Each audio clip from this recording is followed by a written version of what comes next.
தேவனுடைய வார்த்தைக்கு நேராக கடந்து செல்ல போகிறோம்.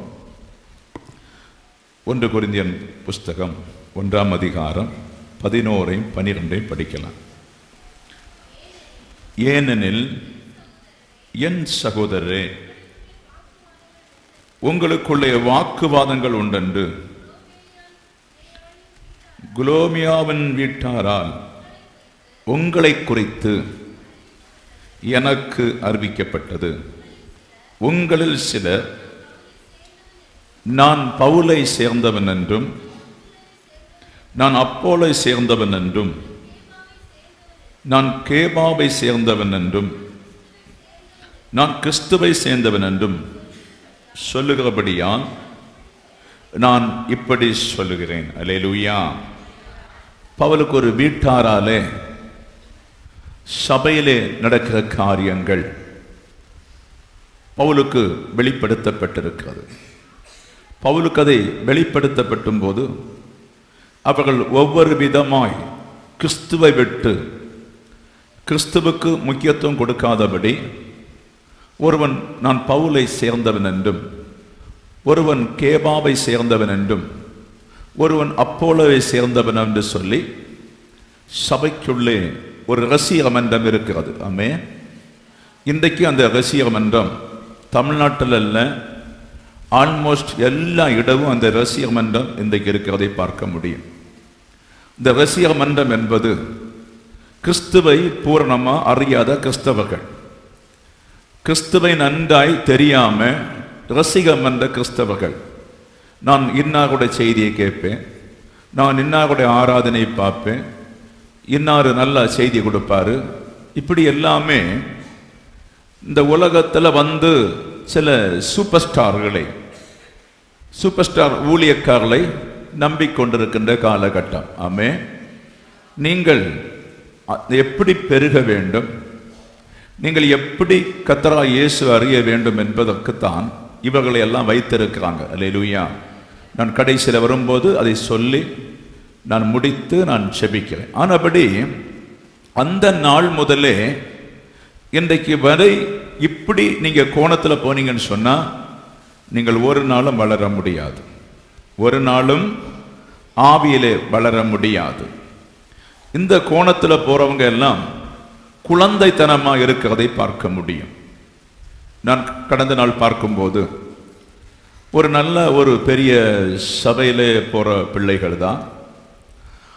அதை சுமார் வந்து என்னிடத்துல ஒரு வருஷம் வரை இவங்கள் சின்ன ஒரு நெஞ்சு வலியானாலும் ஜெபம் பண்ண சொல்லுவாங்க, சின்ன கால் வலி ஆனாலும் அவங்களுக்கு பயம். அப்போ நான் கேட்பேன், நீங்கள் ஒரு பெரிய சபைக்கு போகிற ஆளாச்சே, ஏன் இப்படி நம்மகிட்ட கூப்பிட்டு நீங்கள் வசனம் உங்களுக்கு தெரியாதோன்னு சொல்லியெல்லாம் கேட்பேன். அவங்க சிரிச்சிருவாங்க. நான் ஆனாலும் என்னுடைய ஜெபத்தை சொல்லி சில காரியங்களை வெளிப்படுத்துறது உண்டு. இப்படி அநேக சபைகள் வெள்ளையை உடுத்து கொண்டு போனாலும், வெள்ளை வஸ்திரத்தை உடுத்து கொண்டு நாங்கள் ஒரு பெரிய சபையிலே போவோம் என்று சொல்லி போனாலும் அவர்கள் குழந்தை இருக்கிறதை பார்க்க முடியும். ஆமே. மிக குழந்தை இருக்கிறது பார்க்க முடியும். சபை எதுக்கென்றும் ஊழியக்காரர்கள் எதுக்கென்றும் நீங்க நல்லா அறிஞ்சன்னு சொன்னா, இனி நீங்க தான் அந்த ஊழியக்காரிகள். அல்லேலூயா. நீங்க தான் அந்த ஊழியக்காரர்கள். நீங்க ஊழியக்காரர்களாக எழும்பும் போது இப்படி உள்ள அறியாமையின் ஊழியக்காரர்கள் எல்லாம் ஒளிஞ்சு போயிடுவாங்க. ஆமே. ஆனபடி இந்த நாளிலும் மக்கள் சத்தியத்தை அறியாமல் இருக்கிறதுனால இன்றைக்கும் விதவிதமாய் கொள்ளை கூட்டம் எழும்பி கொண்டிருக்கிறார்கள். இந்த கொள்ளை கூட்டத்துக்குள்ளே ஜனங்கள் அடிபட்டு மூடர்களாய் இருக்கிறதை பார்க்கிறேன். அந்த மூடத்தனம் நம்ம சபையில் இருக்கக்கூடாது என்று கர்த்தர் விரும்புகிறார். அல்லேலூயா. மூடத்தனம். நானும் ஊழியக்காரமாக ஒரு ஷாப்பிங் துறக்க அந்த கடந்த திங்கட்கிழமை போகிறோம். ஒரு மில் துறக்கும்படித்தான் போகிறோம். அங்கே துறக்கும்படி போனால் ஜோஸுக்கு 2 பாடல் இருந்தது. நான் ஒரு 15 நிமிஷம் சுவிசேஷம் கொடுத்து ஜெபம் பண்ணி முடிச்சிட்டேன். உடனே ஒரு சப்பானி கிறிஸ்தவர் வந்துட்டார். அவர் பயங்கர கோடீஸ்வரன். அவர் சொல்லணும்னு சொன்னால், எனக்கு ஒரு ஆள் காசு தர வேண்டும்னு சொன்னால் 10 நிமிஷம் 15 நிமிஷம் டைம் மார்ச்சுன்னு சொன்னாலே காசு எடுத்து தூக்கி வீசி விடுவேன். என்ன கிறிஸ்தவன் எனக்கு தெரியாது. அல்லேலூயா, பிரைஸ் எல்லாம். நீங்கள் சுருகின நேரத்தில் நல்ல கரெக்டான செய்தியை கொடுத்தீங்க, அங்கே எங்கே ஒன்றும் பேசாதபடி பட்ட பட்ட என்று கொடுத்து முடிச்சிங்க, ரொம்ப சந்தோஷம். தம்பி நல்ல பாட்டு பாடினாரு, ரொம்ப சந்தோஷம். அல்லேலூயா. இதுதான் ஆண்டவரை அறியாத கிறிஸ்தவர்கள். அல்லேலூயா. பொங்கச்ச கிறிஸ்தவர்கள், உயர்த்தும் கிறிஸ்தவர்கள். இப்படி ஒரு கூட்ட ஜனம் நம்மளை தமிழ்நாட்டில் இருக்கும் காலம் சுவிசேஷம் வெளிப்படாது. ஆனபடி இன்றைக்கு நான் சொல்லுறேன், எனக்கு அவருக்கு சுவிசேஷம் பிடிக்கும், இவருக்கு சுவிசேஷம் பிடிக்கும், இன்னாருடைய சுவிசேஷம் பெரிய சுவிசேஷம், இப்படி ஒருபோதும் சொல்லாதிருங்கள். ஏமாந்து போகாதபடி காத்துக்கொள்ள கர்த்தர் சொல்லுகிறார். அல்லேலூயா. ஞானத்தில் சுவிசேஷம் பேசலாம், அது எல்லாருக்குமே பிடிக்கும். அடையாளங்களோடு சுவிசேஷம் பேசலாம், எல்லாருக்குமே பிடிக்கும். ஆனா ஷவுட்டிங் யாருக்குமே பிடிக்காது. அல்லேலூயா, பிரைஸ் எல்லாம். ஆமென், ஹல்லேலூயா. ஆவியானவர் பேசுறது பிடிக்காது, ஆனா சுய ஞானத்தினால நிறைய பேர் கேட்கிறாங்க. அதற்கு நீங்கள் இல்லாதபடி நீங்கள் மிகவும் கவனித்துக் கொள்ள வேண்டும் என்று பரிசுத்த ஆவியானவர் சபைக்கு சொல்கிறார். அல்லேலூயா. வாங்க, அதுல பாத்தீங்கன்னா 1 கொரிந்தியர் புஸ்தகத்திலே 3ஆம் அதிகாரத்திலே 1 முதல் சில வசனங்களை தியானிப்போம். படிங்க. மேலும் சகோதரரே, நான் உங்களை ஆவிக்குள்ளவர் என்று எண்ணி உங்களுடைய பேசக்கூடாமல் மாம்சத்துக்குரியவர்கள் என்றும் கிறிஸ்துவுக்குள் குழந்தைகள் என்றும் எண்ணி பேச வேண்டியதாயிற்று. அல்லேலூயா. சபை வளர வேண்டிய சபை நீங்க தான். சபை வசனத்திலே வளர்ந்து நீங்க இங்க ஜப கூட்டங்களும் நீங்கள் வசனத்தை போதிக்கிறவர்களாகவும் சிலரை திருத்த வேண்டிய வேலை உங்களுக்கு இருக்கிறது. ஆனா நீங்க இன்றைக்கும் குழந்தைகளை போல இருக்கிறது. ஆமென், ஹல்லேலூயா, பிரைஸ் எல்லாம். உங்க வேலை நிறைய இங்க இருக்கிறது. இந்த சுவிசேஷத்தை கேட்டு நீங்கள் ரட்சிப்பு அடைகிறீங்க, அடைந்தாலும் சுவிசேஷத்தை கேட்கிறீங்களே தவிர அதை மற்றவர்களுக்கு பகிர்ந்து கொடுக்காம, மற்றும் ஜனத்துக்குள்ள இந்த சுவிசேஷம் போக விடாம நீங்க கேட்கிறீங்க, போறீங்களே தவிர, பவுல் சொல்லுவது இன்றைக்கும் சபை குழந்தைகளாக இருக்கிறது. எத்தனை பேர் புரியுதுங்க? அல்லேலூயா. இப்ப நீங்கள் ஒரு கேட்டு பெற்றுக்கொண்டதற்கு மாத்திரமல்ல, நீங்கள் இந்த சுவிசேஷத்தை உள்ளதை உள்ளதென்றும் இல்லாததை இல்லதென்றும் கள்ளமானதை கண்டுபிடித்து உங்கள் சபை ஆவிக்குரிய சபையாய் எழும்ப வேண்டுமானால் நீங்கள் இந்த சுவிசேஷத்தில் குழந்தையா இருக்கக்கூடாது. குழந்தையா இருக்கிறதுனால என்ன செய்வாங்க? பவுல் சொல்லுவான், குழந்தைக்கேற்றபடி பால் உண்ணுகிற குழந்தைக்கு என்ன கொடுக்க வேண்டுமோ அதைத்தான் கொடுக்கிறேன். இன்னைக்கு சபை என்ன செய்யணும் சொன்னா பால் கொடுத்து கொண்டே இருக்கிறாங்க. அப்ப இயேசு வரும்போது சபை என்ன செய்யணும் சொன்னா அவங்களுக்கு தெரிந்த வண்ணமாய் சமாதானம், அன்பு, இரக்கம், கிருபை, ஆனந்த, சந்தோஷம், தீர்க்க தரிசனம், வெளிப்பாடுகள், இதை மாத்திரம் அட்லஸ்மெண்ட் படுத்தி சபையை பண்ணை அழித்துக் கொண்டிருக்கின்ற ஒரு காலம். அது மாறவில்லை, அது மாறவில்லை. இன்றைக்கு நீங்கள் பல ஆண்டுகள் ஆன பின்பு நல்ல ஆகாரத்தை சாப்பிட வேண்டிய காலகட்டம். நீங்கள் பாலை குடித்துக் கொண்டு இருப்பது அல்ல. பாலை குடித்துக் கொண்டு இருந்து அந்த பிள்ளை வளராது. ஆமென்.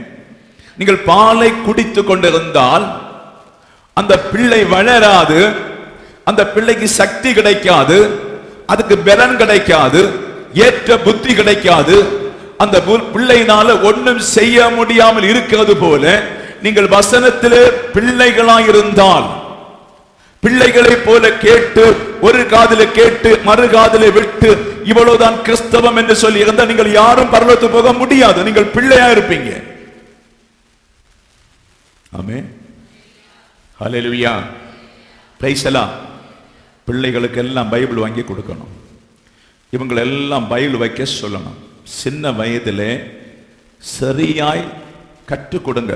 சபையை கவனிக்கிறது எப்படி, ஸ்கூல் கவனிக்கிறது எப்படி எல்லாம் கற்றுக் கொடுத்தா இவங்களை கொஞ்சம் பேரை தப்பித்து விடலாம். இல்லைன்னு என்னன்னா நம்ம சபையும் குழந்தை சபையா இருக்கும் என்று கர்த்தர் சொல்லுகிறார். அல்லேலூயா. அது 2 வசனம் படிங்க. நீங்கள் பலவீனம் இல்லாதவர்களானால் உங்களுக்கு போஜனம் கொடாமல் பாலை குடிக்க கொடுத்தேன். இன்னமும் நீங்கள் மாம்சத்துக்குரியவர்களாக இருக்கிறபடினால் இப்பொழுது உங்களுக்கு பலன் இல்லை. அல்லேலூயா. இப்ப நீங்கள் குழந்தைகளா இருக்கிறதுனால நான் பாலை கொடுக்கிறேன். பாலை கொடுக்கிறதுனால வேலை செய்யவும் பலன் இல்லை, வசனத்தை கேட்கவும் பலன் இல்லை, வசனத்துல உறுதிப்படவும் பலன் இல்லை. ஏன்னு சொன்னா தினம் மாம்சத்தில் இருக்கிறதுனால ஆவியானவரை கண்டுகொள்ள முடியவில்லை. கொஞ்சம் கூட உங்களை சிரிப்பிக்க வச்சுட்டு போக முடியும். அல்லேலூயா. சபை அழிந்து விடும். ஆமென். நீங்கள் மாம்சத்துக்குள்ளப்பட்டவர்கள் அல்ல. நீங்கள் குழந்தையா இருந்தால் உங்களுக்கு இனி பலன் கிடைக்காது. இவங்களுக்கு ஒன்னும் ஆவிக்குரிய பலன் இல்லை. இவங்களுக்கு ஒன்னும் ஆவிக்குரிய பலன் இல்லை, மாம்சத்துக்குரிய பலன் தான் இருக்குது. அப்ப சபை ஆவிக்குரிய பலனை தரிக்க வேண்டும் என்று கர்த்தர் சொல்லுகிறார். அல்லேலூயா. ஆவிக்குரிய பலனை நீங்கள் தரித்தால் இந்த அட்வர்டைஸ்மென்ட் ஊழியங்களை எல்லாம் பார்த்து கண்டுபிடிக்க முடியும், இது பொய் என்று கண்டுபிடிக்க முடியும். ஆமென். Praise the Lord. ஹல்லேலூயா.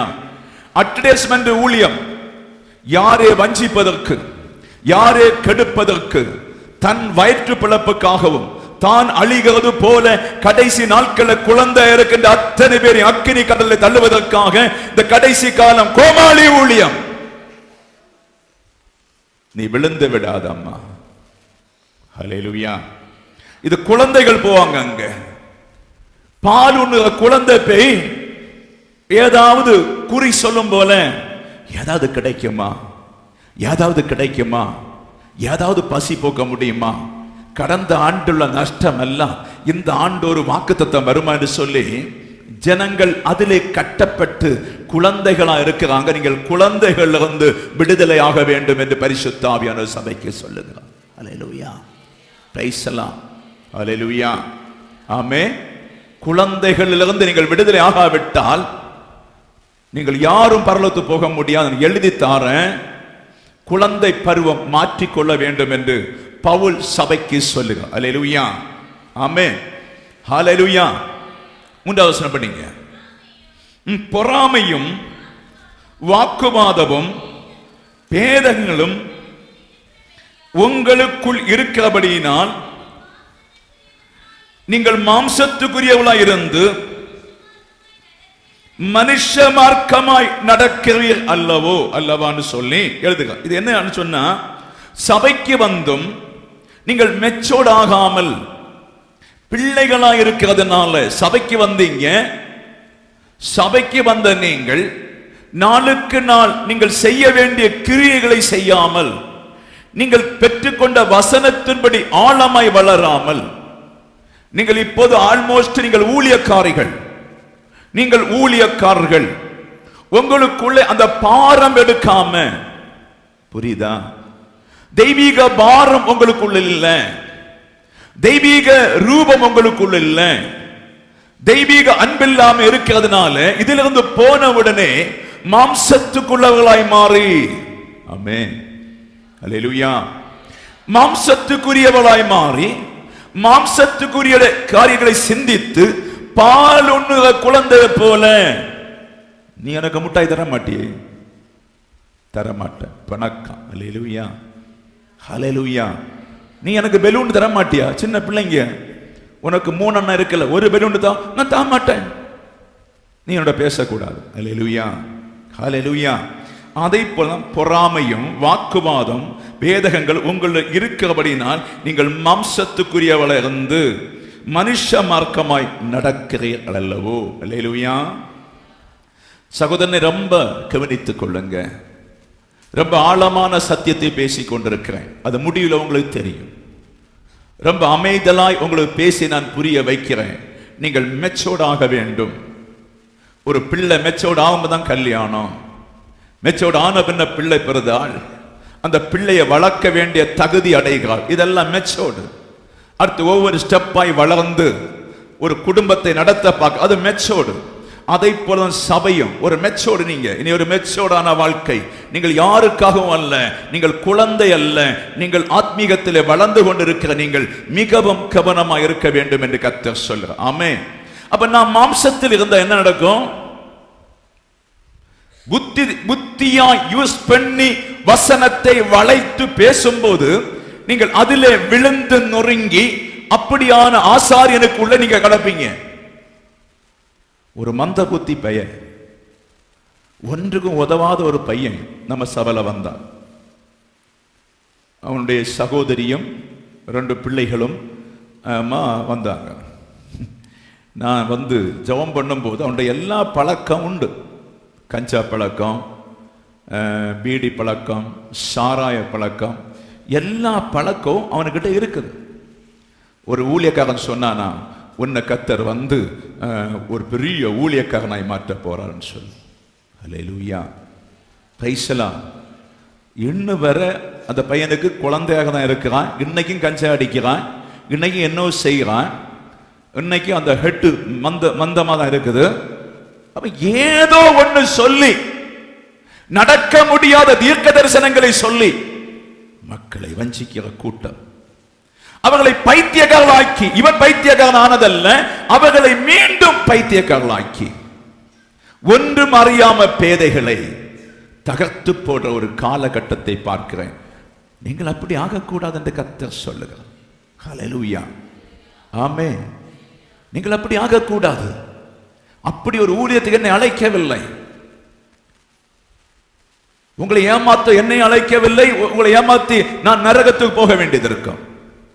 ஆனபடி இன்றைக்கு நீங்கள் இந்த கடைசி வருஷத்துல நீங்கள் பாலுண்ணு அனுபவங்களை விட்டு விட்டு நல்ல சோறும் கலங்க மீன் சாப்பிட வேண்டும் என்று கர்த்தர் சொல்றார். கரங்களை எட்டி கர்த்தர் நன்றி செலுத்துவோம். ஹல்லேலூயா, ஹல்லேலூயா, ஹல்லேலூயா, பிரைஸ் தி லார்ட். தீர்க்க தரிசனம் எல்லாம் இருக்கிறது, வெளிப்பாடு இருக்கிறது. அது எல்லாம் யாருக்குன்னு தெரியுமா? யோக்கியமாய் நடக்கிறவனுக்கு. ஹல்லேலூயா. அது சிறுமைப்பட்டவனுக்கு கொடுக்கின்ற ஒரு கிஃப்ட். தன்னை தாழ்த்தி நடக்கிறவனுக்கு கொடுக்கிற கிஃப்ட். அது உங்களுக்காக அல்ல, அந்த ஃபர்ஸ்ட் எய்டு குழந்தைகளுக்காக தான் இந்த வரங்களை எல்லாம் கர்த்தர் வைத்திருக்கிறார். ஆமென். குழந்தைகளுக்காக, அந்த குழந்தைகளுக்கு தான் வரங்கள் அதிகமாய் செலவுபடும் என்பதை நீங்கள் மிக கவனமாய் தாழ்மையோடு கேட்டுக்கொண்டு நாம் சீக்கிரமாய் நான் முடிக்கிறேன். கர்த்தர் உங்களை ஆசீர்வதிப்பான். பாருங்க, 4வது சொல்ற குழந்தை இருக்கிறதுனால. ஓகே, ஒருவன் குழந்தை இருக்கிறதுனால இதுக்குள்ள மீனி வேற ஒண்ணும் கிடையாது. இன்னாறு செய்தி போட்டான் பார்ப்பதற்காக, இன்னாறு செய்தியில வந்த ஆடுவதற்காக, இன்னாறு பாடினா கேட்பதற்காக சிலர்கள் தந்திரமாய் நுழைந்து தந்திரமாய் ஜனங்களை அவர்கள் குழந்தை இருக்கிறது போல உங்களை குழந்தைகளாய் மாற்றி என்ன செய்யறாங்க? நான் இன்னாருடைய பிரசங்கம் தான் கேட்பேன். படியம்மா. ஒருவன் பவுலை சேர்ந்தவன் என்றும் வேறொருவன் அப்போலை சேர்ந்தவன் என்றும் சொல்லுகிறபடியால் நீங்கள் மாம்சத்துக்கு உரியவர்கள் அல்லவா? அல்லேலூயா. தெளிவா கேளுங்க. சண்டை ஒண்ணு இப்படி ஒண்ணு பேச முடியாது. ஆமென். அல்லேலூயா. எனக்கு ஒரு ஆவிக்குரிய கண்கள் உண்டு, அதுல எனக்கு கோபம் வந்துவிடும். ஆமென். அல்லேலூயா. கர்த்தருடைய ஆவியானவர் சபைக்கு சொல்லுவது, இப்படி சொல்லுறவங்க இவங்க சுவிசேஷத்தை கேட்பேன்னு சொல்றாங்க, இவங்க பாடலை கேட்பேன்னு சொல்றாங்க, குழந்தை அல்லவான்னு சொல்லி பவுல் சொல்லுறாங்க. அல்லேலூயா. எத்தனை பேர் குழந்தையா இருக்கிறீங்க? எத்தனை பேர் ஆவிக்குரிய காரியம் அறியாம குழந்தையா இருக்கிறீங்க? அல்லேலூயா. சொல்லுங்க. நீங்கள் மெச்சோடா? நீங்கள் மேரிடு தானே? நீங்கள் மெச்சோடா? மெச்சோடு இல்லையா? நீங்க மெச்சோடு இல்லையா? அல்லேலூயா. அப்ப நீங்க சிந்திக்க உங்களுக்கு தெரியும். சிந்திக்க தெரியுங்களா? நல்லது எது கெட்டது சிந்திக்க தெரியுங்களா? அந்த சிந்தனை நீங்கள் செய்திக்குள்ள கொடுத்தா போதும், நீங்க இருக்கிற இடத்துல நீ ஊழியக்காரியாய் மாற போறாய். கரங்களை தட்டி கர்த்தருக்கு நன்றி சொல்லு. சகோதரே, நீ இருக்கிற இடத்துல நீ ஊழியக்காரன். வாலிபனே, நீ இருக்கின்ற இடத்துல தேவனுடைய சானாதிபதி. Thank you Jesus. எல்லாரும் ஆண்டவருடைய கரத்தை தட்டி பெற்றுக்கொண்டு நீங்கள் மாற வேண்டும் என்று கர்த்தர் சொல்லுகிறார். ஹல்லேலூயா, ஹல்லேலூயா, ஹல்லேலூயா, ஹல்லேலூயா. தாளவுல வசனம் படிக்கலாம். நல்லா புரிஞ்சுக்கொள்ளுங்க. பவுல் யார்? அப்போல யார்? கர்த்தர் அவனவனுக்கு அருள் அளித்தபடியே நீங்கள் விசுவாசிக்கு ஏதுவாய் இருங்கள். ஊழியக்காரர்கள் தானே. ஹல்லேலூயா, பிரைஸ் எல்லாம். ஆமென். நல்ல புரியுதா? நானானாலோ, ஜோஸ்பர்ஸ் ஆனாலோ, அஷோர் ஆனாலோ இருக்கட்டும், நீங்களானாலோ யாரானாலும் சரி, ஹல்லேலூயா, நாங்கள் கிறிஸ்துவின் வேலைக்காரர்கள். நாங்கள் முன்னே இந்த பண்ணை சபையிலே ஆடாயிருந்த நபர்கள் நாங்கள். உங்களை மாதிரி கேட்டுவிட்டு கேட்காத போல, கண்டுவிட்டு காணாத போல இருக்கிறவளா இருந்து செவிடனாக உங்களை போல பால் குடிக்கிற ஒரு காலகட்டம் எங்களுக்கு உண்டாயிருந்தது. அல்லேலூயா, பைசலாம். அந்த நாள்ல நாங்கள் வந்து நினைக்கிறதுன்னு சொன்னா, இன்னாருடைய பாட்டு நல்லா இருக்கும், இன்னாருடைய பிரசங்க நல்லா இருக்கும். அது மாம்சத்துல பிரசங்கிக்கிறாங்களா ஆவியில பிரசங்கிக்கிறாங்க எங்களுக்கு தெரியாது, ஆனா பிரசங்க நல்லா இருக்கும். அல்லேலூயா. ஒரு கதை சொன்னா எங்களுக்கு நல்லா பிடிக்கும், நல்ல கதையோட கொண்டு முடிச்சார். சில பிள்ளைகள் சொல்லுவாங்க, எங்க பாஸ்டர் வந்து எப்படி செய்தியை தொடங்குறாரோ அப்படியே கொண்டு முடிப்பார். ஒத்த வாக்கியம், ஒத்த வாக்கியம். அல்லேலூயா. இது ஒரு தீர்க்கதரிசிக்காக இல்ல, இது ஒரு சபை ஊழியக்காரர்கள் ஒத்த வார்த்தை படிச்சு பிள்ளைகளை ஏமாத்துறது. அல்லேலூயா, பிரைஸ் எல்லாம். இப்படி ஒரு கூட்டம் இருக்கிறார்கள். பார்த்த பயங்கரமான பிரமாண்டமான ஊழியம் போல் இருக்கும், பிரமாண்டமான வசனம் போல் இருக்கும், பிரமாண்டமான அடிபொலி போல் இருக்கும், பயப்படத்தக்கலாம் இருக்கும். ஆனா வீட்டுல போய் பார்த்தா ஒண்ணுமே கிடைக்காது. அல்லேலூயா.